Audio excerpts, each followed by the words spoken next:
Hello, everybody. So if it wasn't obvious already, and I don't even know if you'll hear this in the recording, we're trying something new today. We're kicking the tires on our streaming setup here at the Startwell studio. So we decided for another one of the Rob and Doug talk about tech stuff episodes that we would just do this live on the internet. So if you're seeing this, if you're on a social network right now and you're like, who are these people? Feel free to jump in, ask a question. We're going to be talking about, I think, the latest Canadian tech news and global tech from a Canadian perspective, as we are wont to do. Drop a comment in. We'll maybe answer it. Maybe we won't. Maybe you'll never, ever hear this part because the stream didn't work at all, and we're going to forget that it ever existed, and we'll do the normal intro. Actually, no, Poncho and Katie, let's make sure that we keep this as the intro so that regular audio listeners are like, those idiots, why do they keep trying to reach farther beyond their skis? Look under your chairs, everybody. But yeah, so we have been experimenting with formats recently. We're trying to get back to a little bit of the old CanCon experience where it's not just a guest or theme-driven episode, but there's just a lot going on in the tech world, and we want to talk about it. So we've got a couple things here today that we want to get really grumpy old white dude about. But if you have other questions or comments, we can kind of do this as a quasi-AMA. Just post them in the various social network of your choice, probably below where you're seeing my fingers if you are seeing my fingers. And we'll try to incorporate it because, that's the beauty of being live. But to start, as we iron out all the kinks and see, I just saw a real time or a 15-second delay of my fingers on Twitter. So it is working a little bit. To maybe kick this off, Rob, we're technically recording this now, but the output, the VOD will go next week. So we're going to have a couple weeks in between the episode that we recently dropped with Hannah Zadie of Wealthsimple that you were not able to, well, I was going to say that you weren't able to participate in, but you gave me a bunch of like absolute and fuego questions that I used instead of my questions. And then Hannah was like, oh, this is such a great interview. These are such tough questions. I was like, I had contributed nothing to this.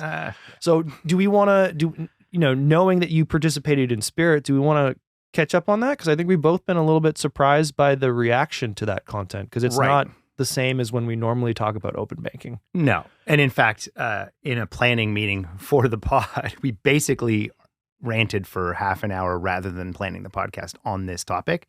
So it was very timely to have Hannah on. Yeah. I mean, it's definitely worth a listen. She's very, very articulate and explains things. You got her to, she's very articulate, but you asked the right kinds of questions to frame her up. Not me, but you. Ask the right kinds of questions to frame her up to get an understanding. If you don't understand what this whole open banking thing, they talk about the campaign that they've tried to put out to get Canadians educated. But it's worth a listen just for some background context around the stuff that we're probably going to be talking about today. Mm-hmm. So I'm not going to relitigate that. We've had about 50% of the podcasts we've done have been on open banking in the last year, probably. Yeah. It's such a big deal, and that's why we want to talk about it. Yeah, okay. So let me engage with two of those things. First, definitely, and I think I said this in the interview, but certainly off the top in the intro, I think, Hannah is one of we talk to a lot of smart people on the podcast, but she has a capacity to walk the lines between I work in corporate FI, and I obviously we need to take this. I can't just pop off as we would be wont to, but then still speak to the technical, economic and political conditions that are basically preventing us from having modern banking alternatives relative to the rest of the world, and how that impacts competition, Canadian personal savings and finances, and all these things that we have tried to do a lot of. Like we've had the competition commissioner, Matt Boswell, on, Senator Deakin, OG from way back. We've attacked this from a variety of different angles. And I feel like this was the first time that it was like all put together, encapsulated into one episode. That's why it's worth to listen. And I think we've seen that in a response. It seems to be pretty popular on YouTube. We've been told that it's been a topic of conversation in the boardrooms of a couple of the big five or big six banks. Yeah. Got to check myself. And I definitely received two very pointed emails from parties that we referenced on that podcast that I won't mention, asking me to add additional context to some of the things that I said. So yeah, it struck a chord a bit, but I want to get maybe back into not how you thought the conversation went, because we can pat ourselves on the back for an excellent podcast, but maybe Vibe. the meat of the details, because I know, to reveal the curtain back a little bit here, we had been scoping. We're always looking for like specific themes, guests, topics, what's timely when we're looking to program at the show, because we're trying to record in advance. And we had for our like next one, we're just like, we're just going to get really angry about what's going on with the government and this file. And we kind of had an is open banking dead conversation related to our last reporting on, again, this community startup policy initiative, trying to get Canadians to care about this stuff so the government cares about backing their initiatives. We almost titled the Hannah Zadie podcast "Is Open Banking Dead?" And then I thought, honestly, that's my meta interest beyond what we were speaking to and what Hannah brought to the table. And I'm glad I made the change. But then that leaves us right now. That's the title of this podcast. So I just want to maybe clear a path for you to kind of like add your perspective into where the conversation is, where we're going. And, we can talk about some Minister Freeland commitments recently about bank accounts that have been chirped endlessly on LinkedIn by members of the Canadian fintech community. But clear out what's your reaction to the conversation? I mean, skip right to the end. There's just like what we're missing is political will. We're simply missing political will, and I think that the campaign is. I understand the points about technical complexity, and I think she's being very gracious in that. Yep. But where there's a will, there's a way. Surprised by that too, that there was actual technical complexity to it. Well, not anytime you have multiple systems that were built on IBM AS400s in the 50s. There's probably something going on there. Having worked at a telco, but what I would say is that, you alluded to this point on the show. The reason there's 2 ways to go about this, 2.5 ways to go about this. It's a market-driven approach, yes, or there's a regulatory approach. Yes. Britain has chosen, for example, other Commonwealth countries have chosen a regulatory approach or some hybrid. America has chosen, up until recently, a market-driven approach. Yes, and we saw that with Plaid being the company that if you log in and you get a little screen that will authenticate you, probably it's a Plaid or a Flinks or one of those kinds of companies. But Plaid was the first out of the gate to raise tons of capital and do this.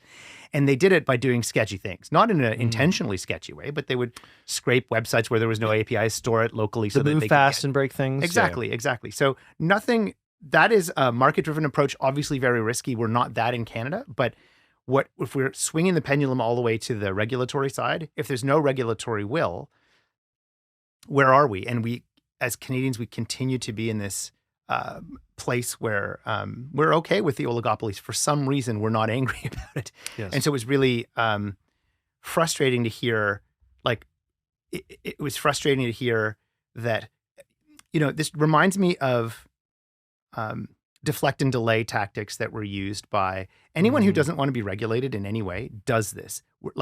Again, I'm not equating anybody here, but if you look at the way that oil companies work, what they do is say, well, of course, climate change is a thing. We're investing in climate change. Yes. But what does that actually mean? Are you actually driving results? Now, I think it's in their enlightened self-interest to look at themselves as energy companies, not oil companies, just like railroads should have been transportation companies. But I think the banks, to the point that you made on the show, both of you made on the show, when you have these information asymmetries, you get the market operators to kind of guard those things. And the point that she made on the show about owning the person who is you, who are you, many years ago, I worked at Bell, had a venture unit. We spun up a bunch of companies, and one of them was an MLS replacement. And what we did is we used a discount broker's code, logged in, scraped the entire back end of the MLS, and published it out to the world. So all the stuff that the brokers would see that you and I wouldn't see gets published and then mashed up with what was new, which is called Google Maps. At the time, it's very old. Using an API. Exactly.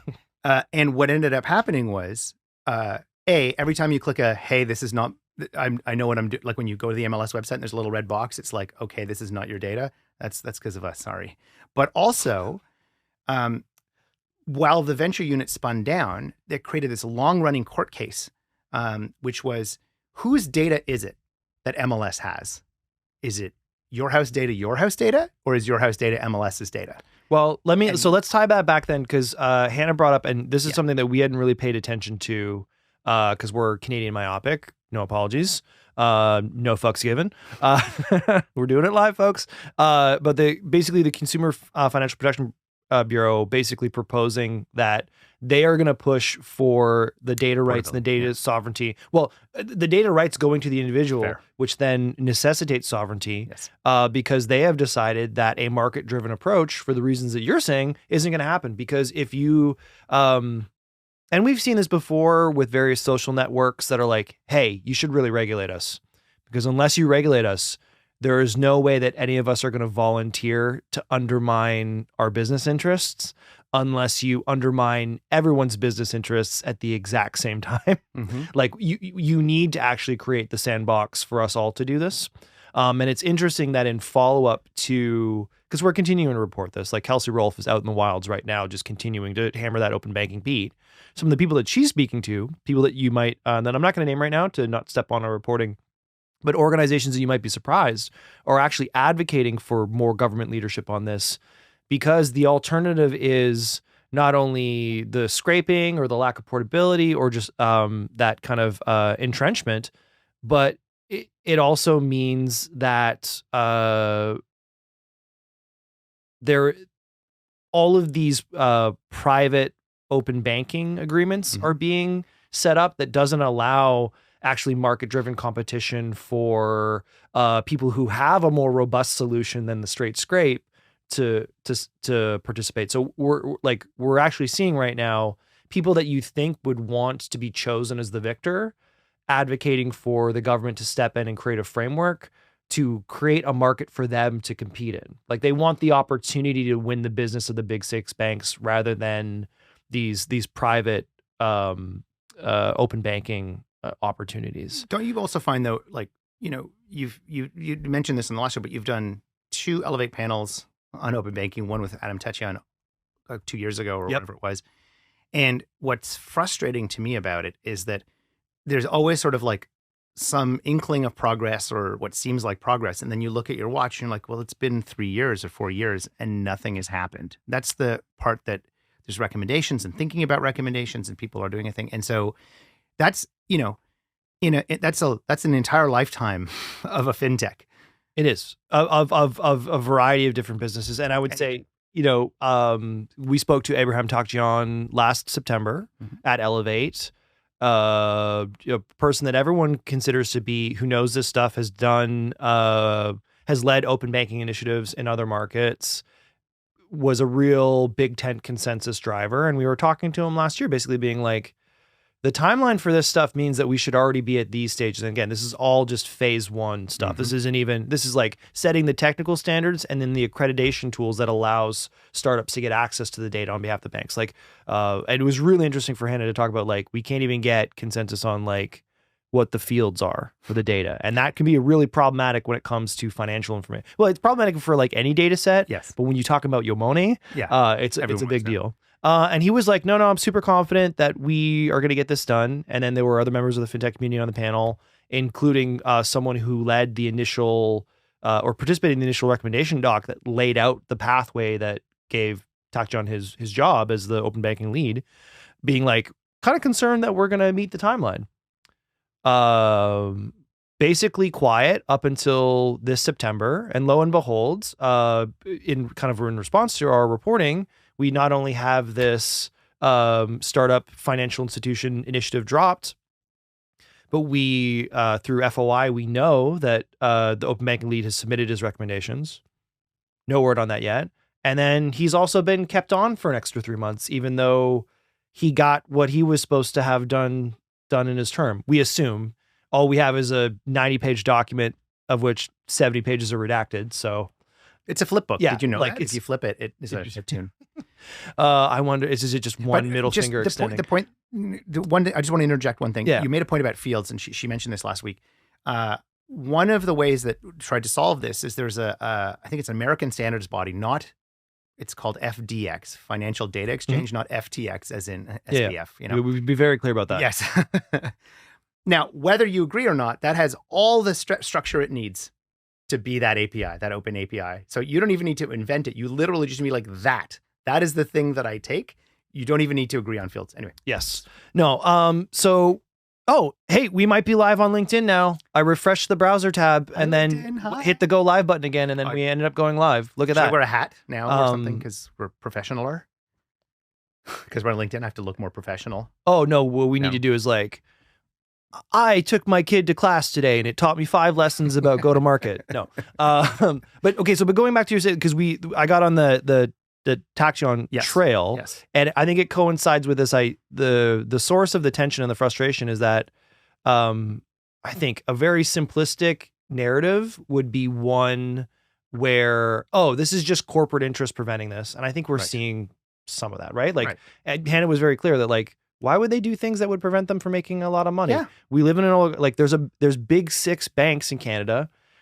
We're going to talk about the next section for very much. They've gotten a small piece of the pie. Yes. That they have a seat at the table, and there's not a lot of the sense for them to do this. But even there's a willingness to say, well, we should get this moving, and who's going to get it moving? Well, it's probably the government that said that this was a part of their mandate and are created space for a public sector, private sector initiative. And then as we're trying to report this out and get commentary, we have all these questions of like, why did us reaching out to finance create the prompt for them to announce that the open banking czar was staying on past his term until the end of the year? Why was that announced on LinkedIn instead of like a formal announcement? Where's the report? Why haven't any of the participants in the working sessions throughout the year seen it? Yeah, that's concerning. And I'm assuming that they all haven't seen it. We got confirmation from one that they haven't seen it. The smallest of the lot. And then, on the other side of this, because we're talking about open banking broadly, but we're also talking about like that real-time rails component. And that's even maybe more pernicious because that's just like payment rails modernization. And every other G7 country has it but us. And that's been delayed multiple times. Payments Canada is leading that program. Interact is leading the exchange technology component. In my intro on that episode, I was, I wouldn't say conflating. I was trying to streamline the amount of like super technical information, but to be clear on that, Interact is not necessarily responsible for the delays. Both sides say that.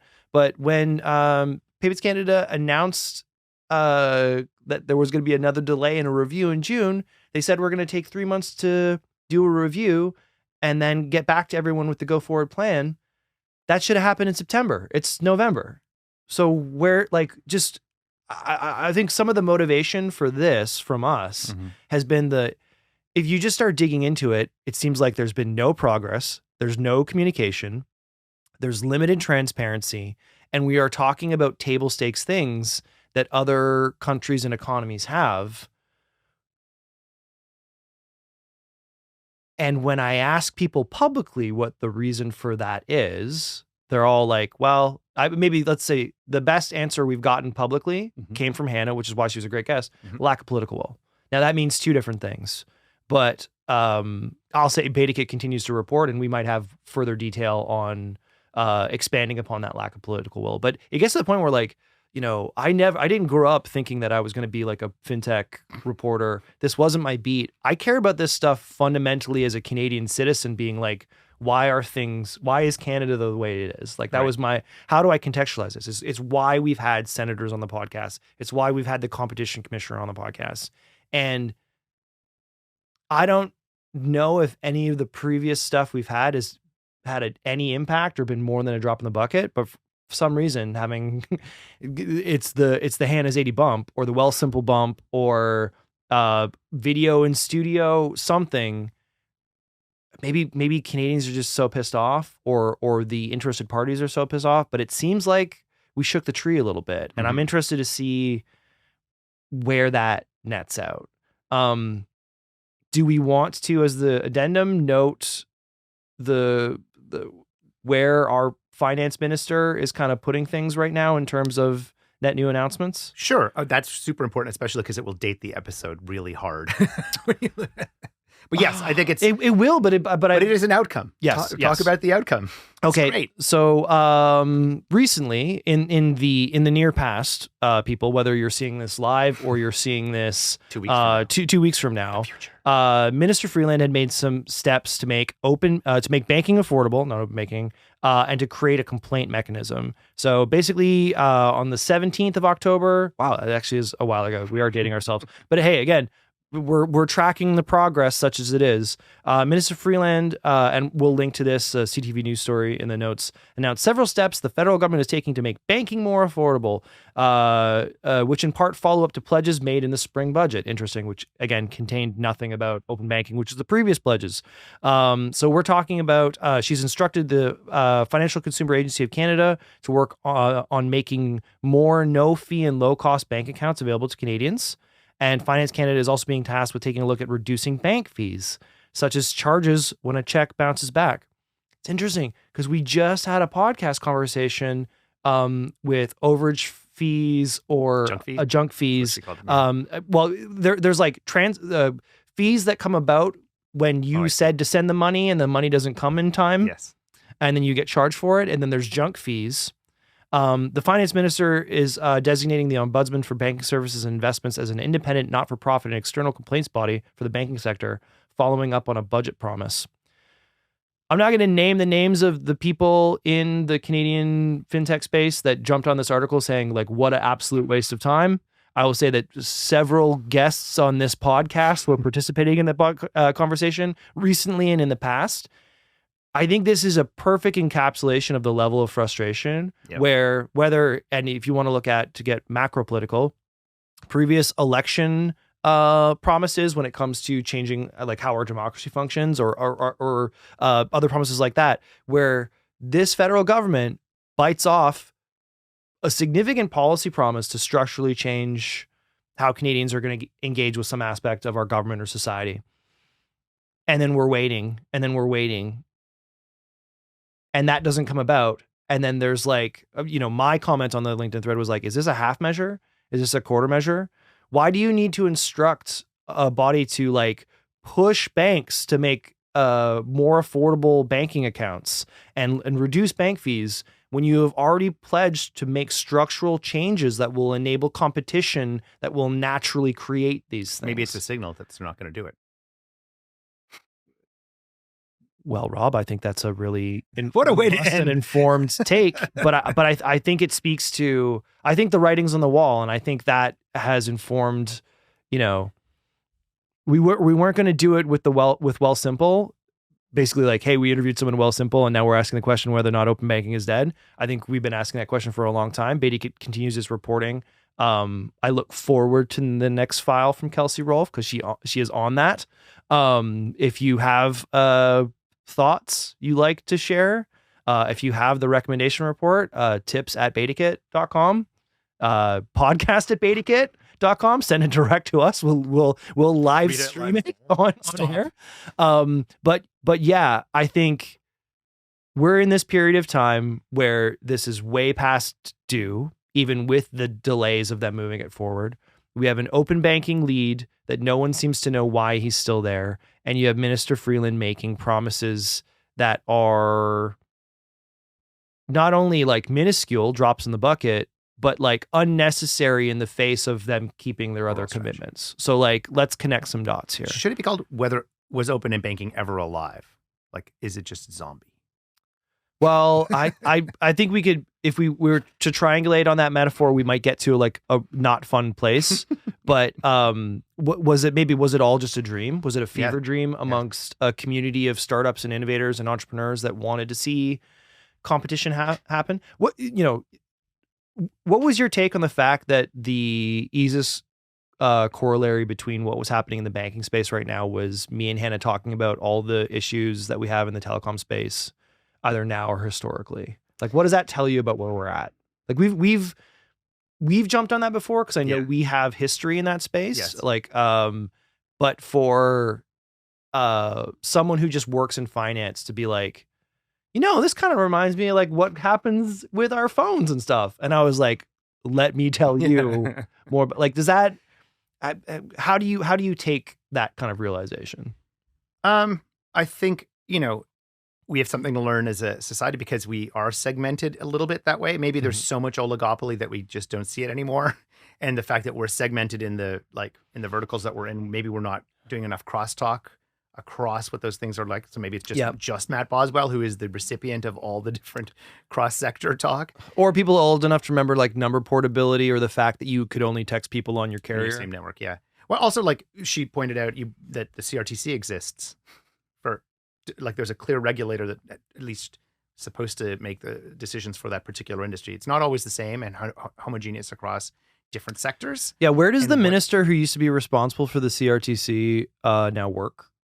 I can give you three guesses. Minister Baines works at Rogers now, doesn't he? Yeah. Okay. Or is it CIBC? Was he on the board of CIBC or is he on the board of Rogers? Actually, what would help that? The internet. Hello, folks who are watching us. I'm going to get some comments for that one. That's the perils of doing things live. You mean the previous guest on this episode or on this show? Yeah. Former he's Rogers. You're right. He's Rogers. Oh, thank God. Right. Okay. But hey, now you know how our production meetings go. I say something that I think I know. Rob checks me, and then there's that horrifying moment where it's like, have I forgotten? One of us is wrong. Okay. So I think we've said all that we've needed to say about this. Other than it's been really pleasing that we've seen the response for this. And if there's other aspects of the story that you want us to tell, like we've also talked about just like the underbanked and banking access to underrepresented people across Canada. We had Mans on the podcast, had him as well speaking along with Hannah Zadie at the Elevate FinTech stage, which we programmed. Like this really touches some live wires of what it means to be a Canadian citizen right now. If you have thoughts on it, like please, if you can post a comment right now and do it, but email us podcast at BetaKit. Let us know where you want us to take that, because we've after multiple times of trying, we've actually found an entry point where Canadians are responding, and I want to keep that going. Hey listeners, do you love chasing people to fill out their expense reports? How about trying to piece together what you are spending across your entire organization? We didn't think so. Float doesn't either, but they can help. Float helps Canadian companies and finance leaders with their smart corporate cards and spend management software. Learn more and get started at floatcard.com. That's www.floatcard.com. Tell them BetaKit sent you. Heads up, people, have you locked in your SaaS North tickets yet? If you're part of the SaaS ecosystem, then you need to be at SaaS North in Ottawa on November 15th and 16th. SaaS North is Canada's largest in-person SaaS community, and since 2016 has been recognized as the Canadian hub for rapidly scaling SaaS founders and their teams. With over 2,000 attendees, 800 companies, and 100 speakers, there are tactical and actionable strategies for companies at every stage of SaaS. Bring your team and network with Canada's top SaaS companies, investors, and advisors at SaaS North. You can visit saasnorth.com right now and discover everything you need to know to elevate your SaaS game and scale your business. Oh, and maybe catch a few sessions on the BetaKit keynote stage. Yeah, you know we're going to be there. Maybe you should use the code BetaKit25 to get a 25% discount on your SaaS North tickets. We will see you in Ottawa this November.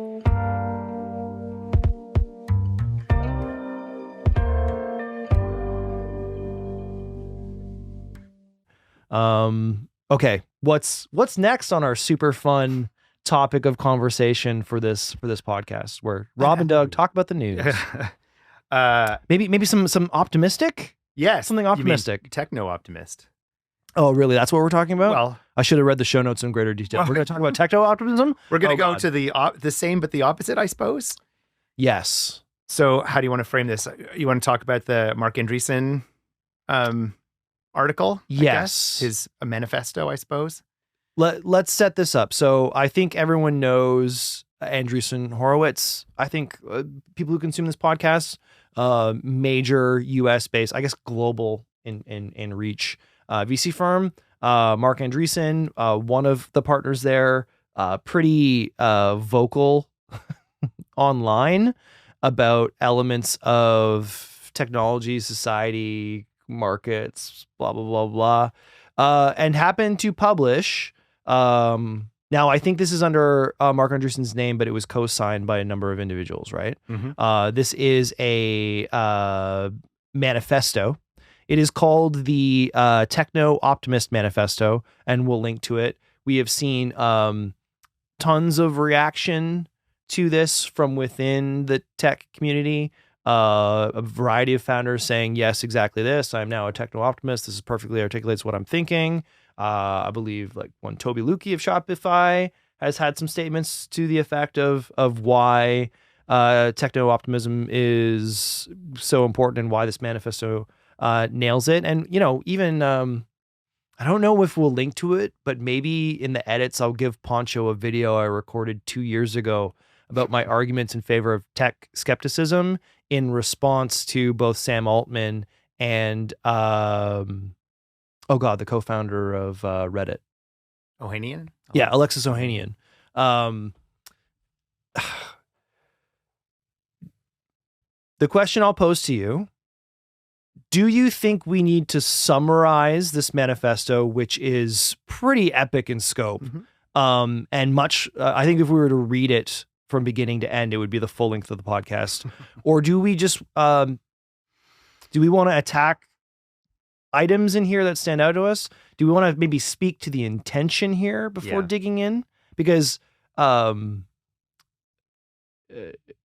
was enjoying my philosophy training when going through this, and I went down a very it was like, oh, you want to talk about Nietzsche? Let's talk about Heidegger. I feel in elements of fairness, because I think there's going to be a lot of people that listen to this podcast, watch this podcast, who are excited in the year 2023 with everything that's going on to have any sort of manifesto or rallying cry towards optimism of any kind. I don't want to underplay, if not the value of that, the desire for that.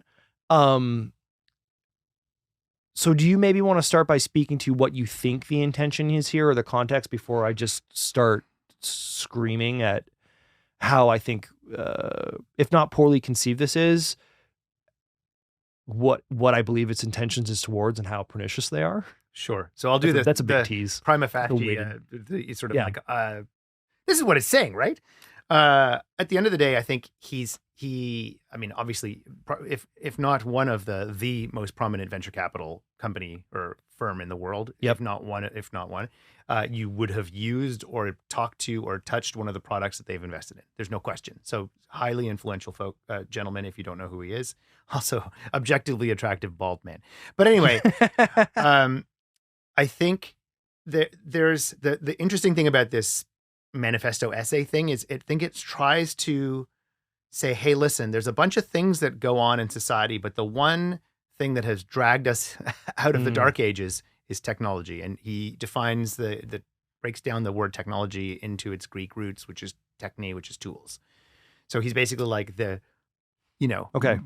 moving. Finish this thought. No. I'm not going to make fun of you. I am not going to make fun of Rob. I love Rob. He's my pod brethren. I would never make fun of him beyond the framings of the context of this show. But finish that context, and then I'm going to spearfish angry. it. Okay. Yes. So I think his point was, look, if there's any North Star for us as a species, it is technology. That is the thing that has dragged us out of the dark ages, literally dragged us out of the dark ages. And that is the one all singing, all dancing, can do no wrong savior. So we should, as a species, be betting ourselves on unencumbered, unregulated technology in a capitalist style system, such that because if we just let it grow unfettered, we've seen somewhat fettered growth of a technology, and sometimes we've seen inklings of unfettered growth of technology. If we just lean into it and believe strongly in it and invest our capital, resources, time, energy into technology, we would be all better off as humans for it. Technology is our future. It is the savior. Okay. That was actually a pretty good overarching summary, and I can read maybe some highlights from the initial consideration that speak to how that thought is then presented in manifesto form, which I think is really important. But first, shout out to some of the people watching who are leaving comments. Apparently, I don't know if this is in response to, because I actually just turned on the Facebook one, but apparently our good looks are responsible for something. So thanks, Mom. But just to read some of the highlights and then go back to either the intellectual backing behind this or the rhetorical style and approach, which I think this will speak to both. So this is not fulsome. Again, it's very long, and some of this is out of order because I just started pulling out the things that I thought harmed me. And this is from the intro. We are told to be miserable about the future. We are told to be angry, bitter, and resentful about technology. We are told to be pessimistic.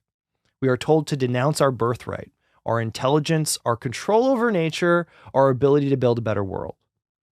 Our civilization is built on technology. Technology is the glory of human ambition and achievement, the spearhead of progress, and the realization of our potential. We believe growth is progress, leading to vitality, expansion of life, increasing knowledge, higher well-being. And then I'll read the quote that you were just referencing. In fact, technology, new knowledge, new tools, what the Greek called techne, has always been the main source of growth and perhaps the only cause of growth, as technology made both population growth and natural resource utilization possible. So I would say as a liberal arts major, when you look to single text exegesis, interrogate a text, you are mapping out the arguments and the assumptions inherent to something. And I don't want to be the, well, actually guy on a lot of this stuff because, again, I saw it in my intro to the Hannah Zadie podcast. When you try to streamline, the information density can lead to some points of contention. And that's basically the history of philosophy in like 5 minutes. But no, there are well-intentioned, good faith carve-outs to say, let's dig in on stuff of this. But in this framing, I think my big concern here is that there's a huge conflation between intelligence with knowledge, an ignorance of the impact technology has towards all end, and a rhetorical argument that, like, for people in search of optimism, will use this as a shorthand, preventing them from engaging, and also as a cudgel to bludgeon people who have the receipts to say, well, actually, we've been dealing with a lot of like technologically powered issues in our society for the most part in the last 10, 15 years, and you want to put your foot on the gas right now.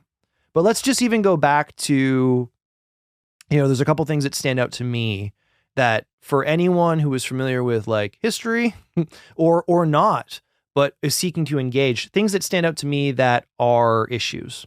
First, just this reference of the term techne. Doesn't mean technology. Or there are more weighted implications for this. The pure definition of techne is art or craft.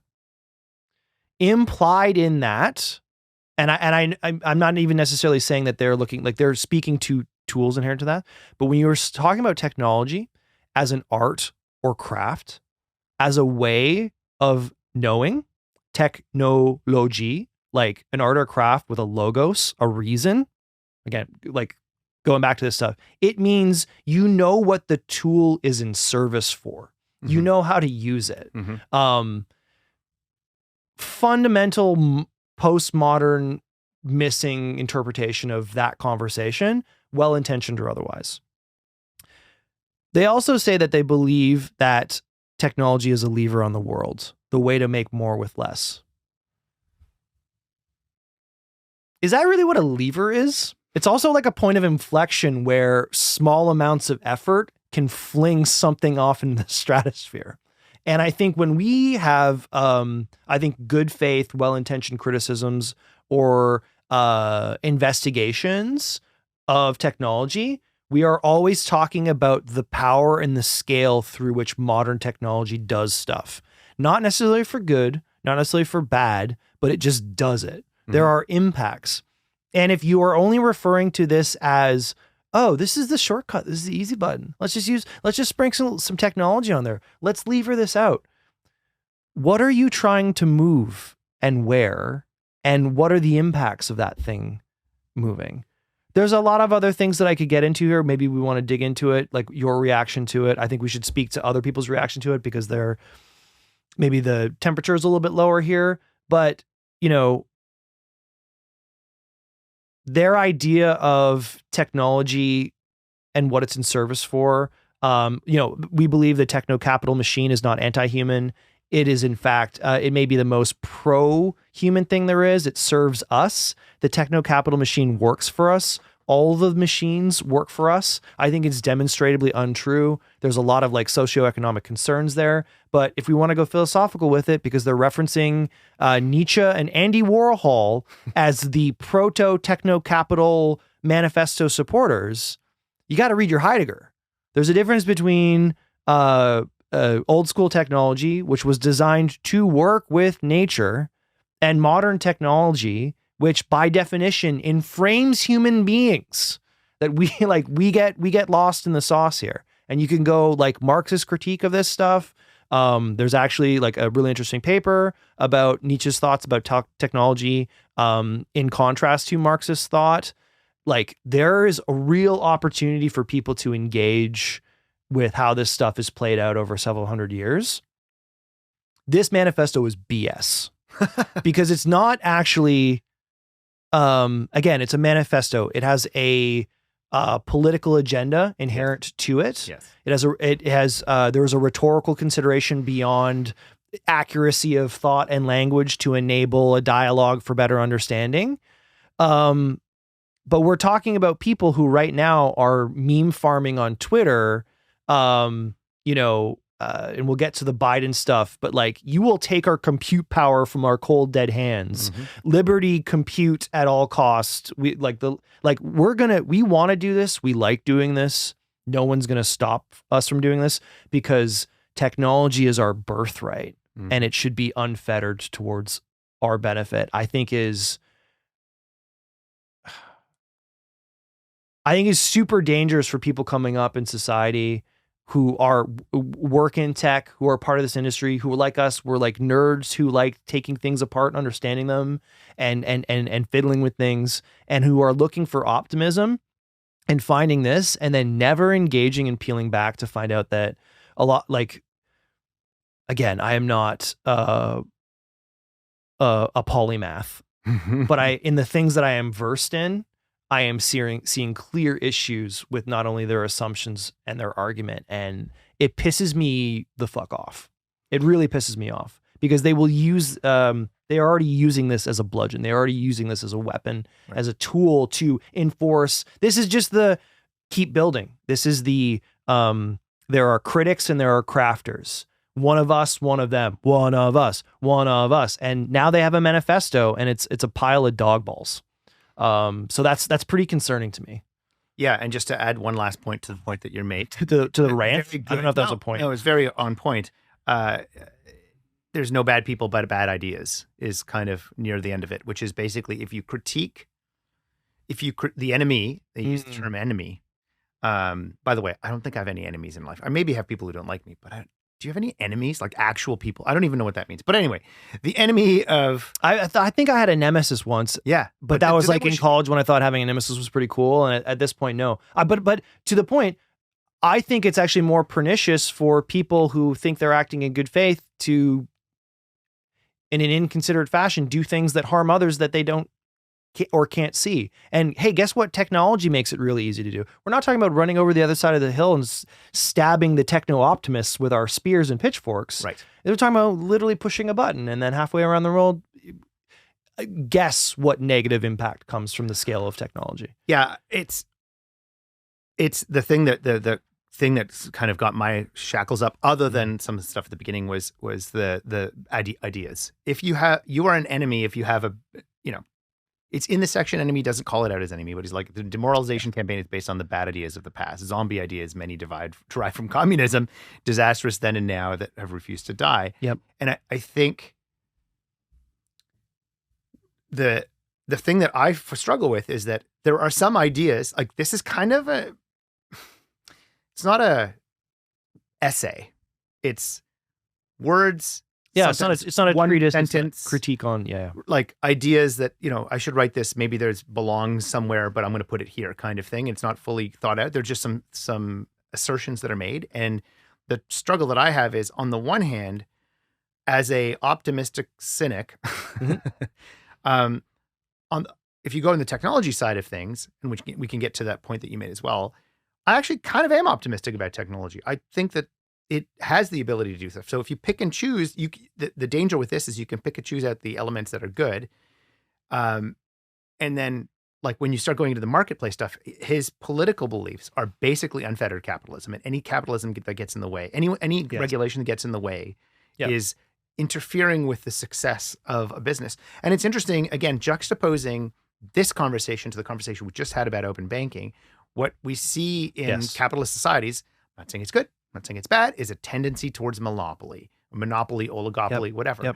You just keep buying up all of your competitors until you own the whole market.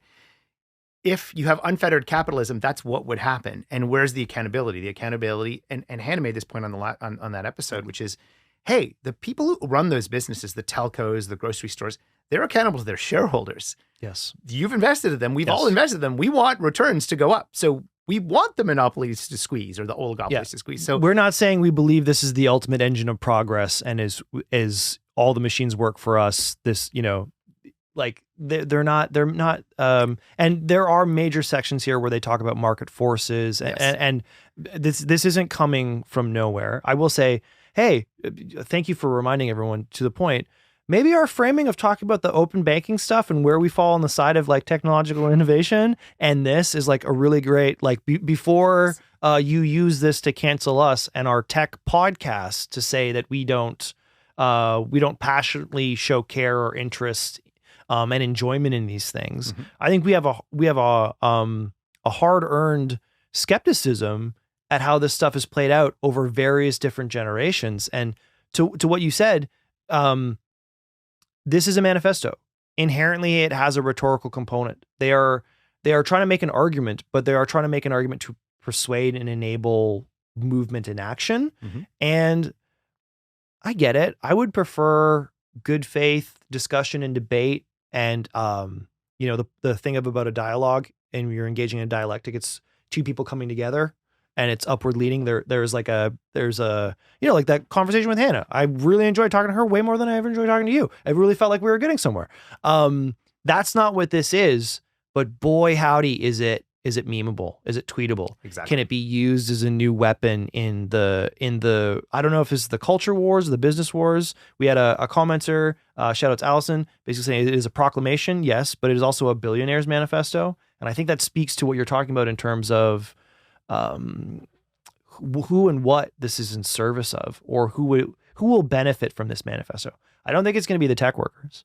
I don't think it's going to be the broad populace of society. I do think it's people who invest in and back and build high scaling tech companies, right? That's what bothers me. What bothers me about it is we have you can't blindly turn a blind eye over the last 10, 15 years of progress and what fundamentally changing business models and wiping out entire industries does. You just can't. Yep. I mean, and it's not just a tech in the software sense. I mean, we talk about the Industrial Revolution or whatever. We've learned through multiple generations of humanity that these kinds of changes are happening. So we have to think about the knock-on effects, mm-hmm. and pretending like they don't exist doesn't mean they don't exist. So that's the first part. It just feels like, well, you're dumb if you think disruption is bad. I'm just like, no, I don't think we're saying disruption is bad. It was like, we should have learned lessons over the last couple 100 years that when you fundamentally disrupt the way society works, you have to think about what those implications are and have not just enrich a few people. And I'm not even thinking from a communist perspective. It's just like, don't. No, but just for to play off this, it takes move fast and break things. Move fast and break society. But from like a process. Yes. To create outcomes, mm-hmm. to that being the outcome in itself. Yes. And it adds a layer of, not only should you never question the progress of move fast and break things and scale and growth, but the people that do are your enemy, because you're told to be skeptical. Exactly. We are is a Manichaean duopoly where we are removing the blinders from your eyes to reveal the truth that technology is good inherently. And I think that just ignores, I don't know, the last 15 years of fucking everything. Yes. And the various ways that we address this. But it's also particularly dangerous in a moment right now. Like let's bring this from like the theoretical, the like, hey, Douglas had an undergraduate degree in liberal arts and did some philosophy credits, to the direct impact of this stuff. Joe Biden signed a long promised executive order on the safe, secure, and trustworthy development and use of artificial intelligence this week, building on previous efforts to basically, hey, it's a topic of conversation all over the place. How do we regulate AI? How do we provide constraints around this? Because again, I haven't said it explicitly, but implicit in all of our feedback on this is like, technology isn't the only aspect of society that we should be driving towards. Like, there's actually a little human element in this manifesto, even though this stuff is supposed to be working for us. And this order has a bunch of different components beyond the voluntary commitments that they were pushing for recently that was kind of matched by our own government right around Elevate. We covered that on BetaKit. We'll link to it. But the order also invokes the U.S. Defense Protection Act to require companies to notify the federal government when training an AI model that poses a serious risk to national security or public health and safety. They also have to share a risk assessment or red team assessment testing with the government. The Department of Commerce will determine the technical thresholds that models must meet for the rule to apply to them, likely limiting it to the models with the most computing power. And that's where we get into, not only do we start seeing parallels to, if you go back to our episodes on ADA, which is our government's approach to this, with my old boss, Jim Balsillie, just this week said, we should scrap the whole thing. Not going to dig into that. Just we'll note that. This gets into the difficulty and the problem of like inherent to this technology. It is very hard to regulate a process that is designed to be immutable through the process. And they are jumping on the measurable outputs. They are jumping on model size and computing power. And now if you were to go to Marc Andreessen's Twitter page, it's just a bunch of memes of, early American propaganda of like, give me liberty or give me death. And it's like, you will take my compute from my cold, if not for NVIDIA goes I type stuff, which again, memes, very fun. Like I like the, I subscribe to a couple different like humanities meme factory Twitter accounts. It's very fun to see the references, but it speaks to this idea of like, how dare a government try to regulate the toys that we want to play with, the tools that we want to use? How dare they think that they have the right to tell us which tools we can use and which we can't, or in what ways we can? And I see we all talked about like what happens when corporations get bigger and more powerful than governments. This is what happens when like the technologist society just decides that what they do is more important than governments, and they don't want to play by those rules. Like, again, the move fast and break things to a primal philosophical degree. And it's also worth noting, just in the last point you made about what the Biden government is doing, I read something, I think it was in the Atlantic, I'll find it, stick it in the show notes, but the author's point was the large tech companies that build these AI models want regulation. Why do they want regulation? Because the regulation will apply to them, and then they are gatekeepers who keep competitors out. So it actually blocks the ability for startups to compete. Well, depends on the regulation, right? Because there could be a regulation. They want to be the you come and work with us because we control AI. Don't go to anyone else. Come to Meta. Come to Facebook. Come to Google. Don't deal with the kids. We're the ones who are doing the AI stuff, so that they own. I might have asked Sam Altman this question when he was in Toronto earlier this. Yeah. So that, again, going back to the essay here, it's like, well, hold on a second. There's a tendency towards oligopoly or market concentration of power, when even with the government trying in theory to play nice, there's a reason why they're going to play those cards. Again, I'm not anti that. Just let's call it what it is. But I do want to say with the optimism stuff, many of the entrepreneurs that are building companies in our ecosystem and around the world, but in our ecosystem, are ultimately optimists. And it's weird to, and there are aspects of this. I'm like, yes, I agree with this, the following statements, 45, 37, and 42. Then you read some of the other stuff and I'm like, whoa, dude, what are you talking about? So there are a lot of babies in a big bathwater here. Absolutely. And if you've listened to anything Marc Andreessen has said over the last, 5-6 months on artificial intelligence, he is completely bullish on it and has zero fear. Whether there is fear that's as, in our society that's as justified as it has been, there's what you think it can do, Skynet.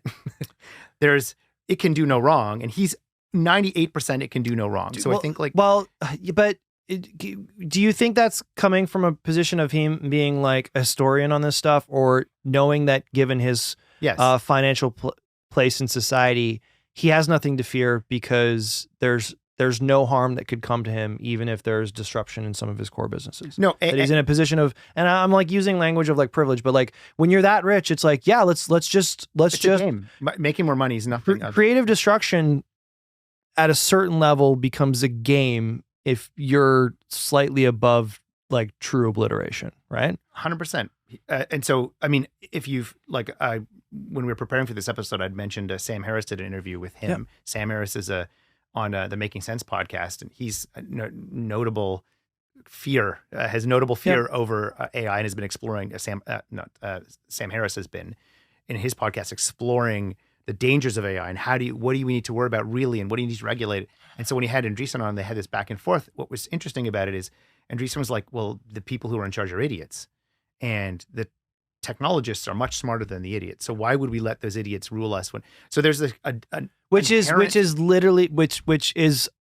one, understandable when we spend like the first segment being like, why aren't we allowed to have these things because the people elected aren't responsible? But I think that kind of thing is actually a denial of the rights, responsibility inherent, like just denying democracy.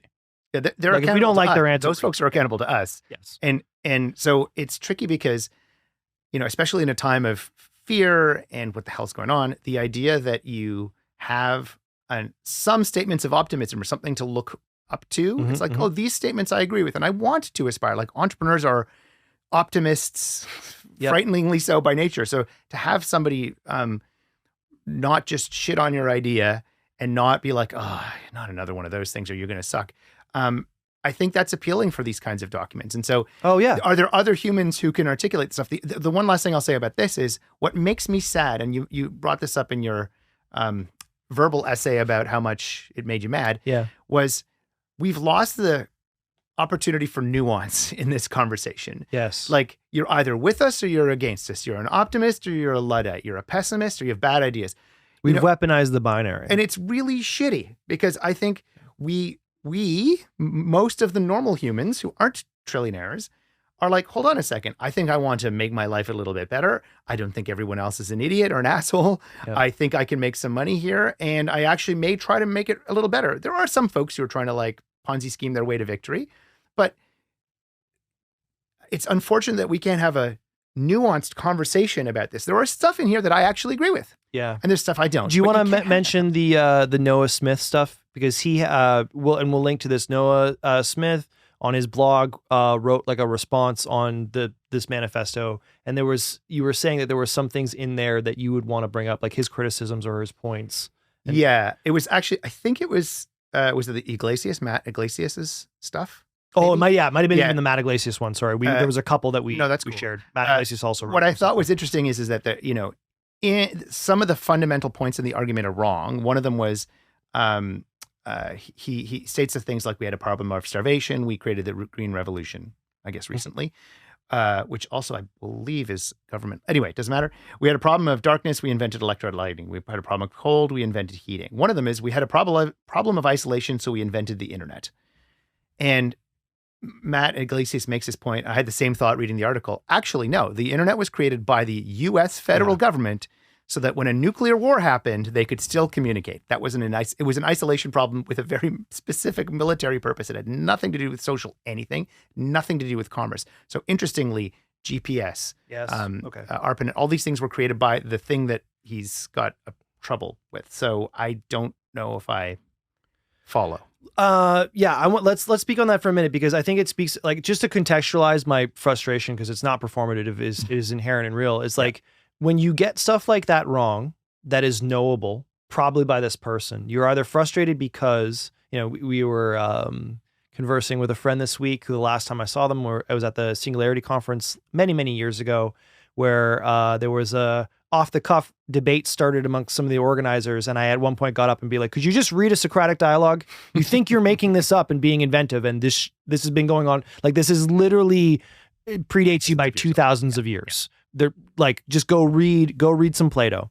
But then there is maybe the assumption or the inclination that I have that this isn't being unintentionally gotten wrong, that it's been intentionally obfuscated for the purpose, again, of a manifesto. And that's to the point of, I think we show up to pod and say crazy things every week because we want to engage in this stuff. We want to engage with the companies, the policies, the impacts. I think some of the concern here is that this is going to be used as a weapon to kill more of that. So for people who show up every week to listen to a technology podcast, who probably want to be optimistic about their work, what they do, I'm not telling you to not be optimistic. I'm saying optimism grounded in knowledge strengthens that. And skepticism is not necessarily a counter to that. It's a process through which you can actually get to the answer. Check. Like, you like, what's the most obvious, like, developer corollary here? It's like, you gotta vet the code. Like, I mean, you have QA teams, not because they think you're shitty, but you just want to make sure that you've not missed any use cases or just done something, not because they don't trust you. Yes. It's because you want to make sure you don't make any mistakes. The code review and the dot updates are not anti-optimistic. They're part of a optimism as a process. And I think this is optimism as a brand and a weapon. And I think that's super dangerous, particularly when you're invoking Nietzsche, which I think is like, just like, there's a lot of nihilism here, guys. And I know that people want something better. I think we're committed to the side of, like, let's learn from how things have gone down, investigate it, and use that to inform the next technological developments. We're not saying, you know what, we didn't go far enough. And I just think that really, really sucks. But knowing that I think we've lost LinkedIn because we set it to a certain time and we've now gone 3 minutes over. So key learnings, folks, if we want to do this again for realsies next time. But knowing that we did this as a test to check out some new opportunities to maybe engage with an audience while we're having this conversation, let us know what you think about this, because this is not, is Rob going to spend $5,000 on the new Apple thing? We were talking about M3s coming in. We cut that segment because this is more important. We want to hear from you. Tweet us at BetaKit. Hit us up in the comments on LinkedIn. If you can still hear or see the VOD of this event, post it there, or just message us at podcast@betakit.com. Let us know your thoughts on this, what you liked about it, what stood out, why you're optimistic, why you're skeptical, maybe why you're pessimistic. Let's engage in dialogue about this. Not only because it's great podcasting, but it's way better than telling people what they've been told to think before you tell them what they should think now. And that's the best close I could ever think of for a live podcast. Until next time, I'm Douglas Saltis. This is Rob Kennedy. BetaKit Podcast out.